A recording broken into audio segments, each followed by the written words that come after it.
आज 23 जुलाई है और आज भी दिल्ली जंतर मंतर पर उतना ही ज्यादा प्रदर्शनकारियों का प्रदर्शन जारी है जितना 20 जुलाई को था।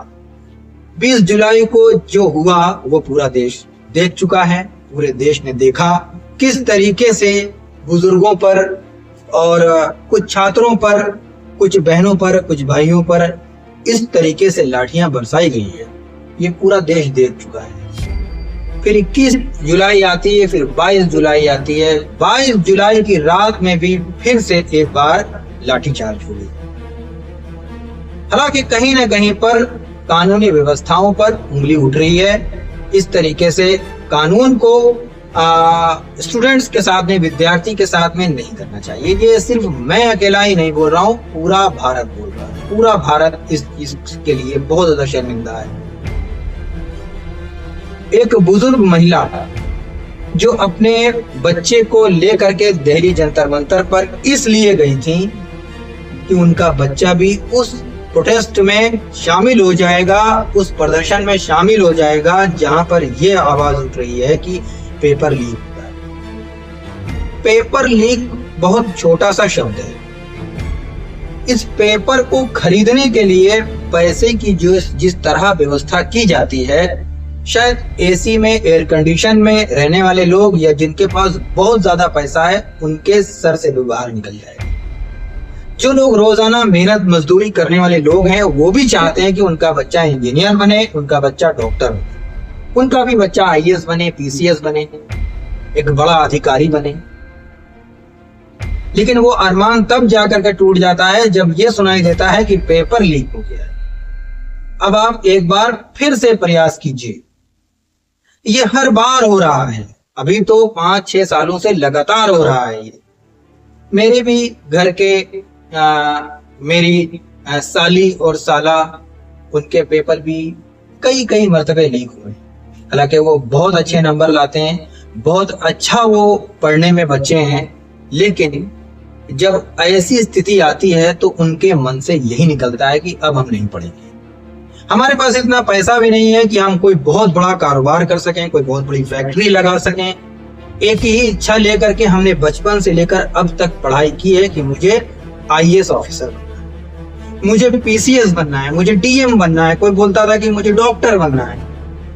ये पेपर लीक, जो छोटा सा शब्द जिन लोगों को लग रहा है ना कि पेपर लीक हो गया, पेपर लीक बहुत छोटा सा शब्द है, लेकिन उनके दिल से पूछिए जिन्होंने बहुत मुश्किल से, बहुत मेहनत से पैसे जुटाए हैं और बच्चों की एजुकेशन पर खर्च किए। वो माँ बाप जब सवाल कर रहे हैं तो उनको लाठियों से मारा गया है, उनके कपड़े उतार दिए गए हैं, कपड़े फाड़ दिए गए हैं। इस तरीके से लाठी चलाई गई है कि कपड़े वहां से हट गए हैं। मैंने एक माता जी को देखा था एक वीडियो, एक रील में, कि बेचारी पूरी तरीके से खड़ी भी नहीं हो पा रही हैं। उनकी क्या गलती थी?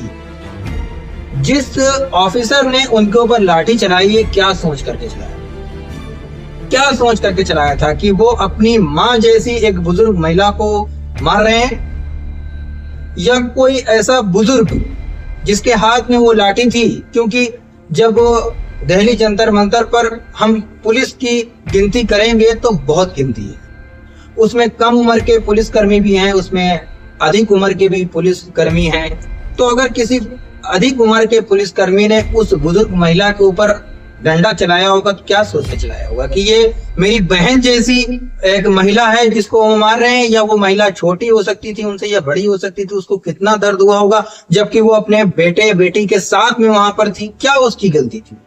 वो बस इतना ही कहने के लिए गई थी ना आका से, अपने सरदार से, जो हमारी गवर्नमेंट है वो हमारी सरदार है, हम उसके एक एक बातों को मानते हैं, हम उसकी एक एक छोटी छोटी सी बातों को सुनते हैं अपने कानों से और उसको फॉलो करते हैं। ये मेरे माँ बाप हैं, ये गवर्नमेंट मेरी माँ बाप है, हम इसका सम्मान करते हैं, हम इसकी पूजा करते हैं इस गवर्नमेंट की।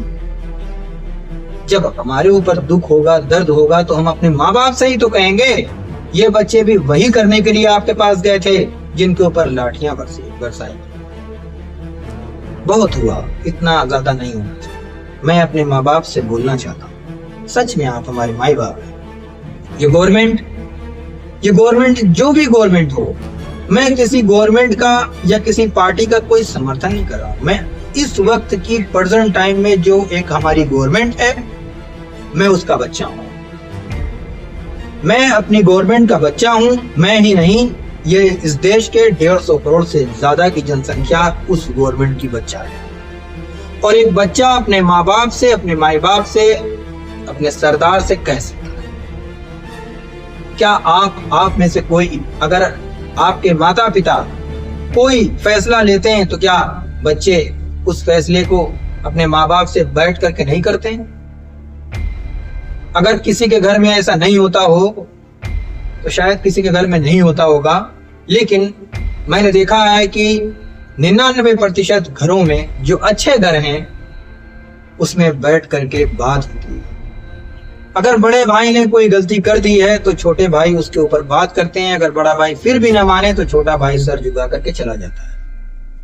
माँ बाप अगर घर के बंटवारे में या घर की किसी भी देख रेख में या उठाव रख में अगर कुछ उनके बच्चों के अगर खिलाफ हो रहा होता है, तो बच्चे अगर उस माँ बाप से कहते हैं, तो माँ बाप को भी दिल से स्वीकार कर लेना चाहिए, क्योंकि माँ बाप के बाद ये बच्चे ही हैं जो आगे उस घर को सजा संवार सकते हैं, महल बना सकते हैं। इस देश को भी इन बच्चों की जरूरत है।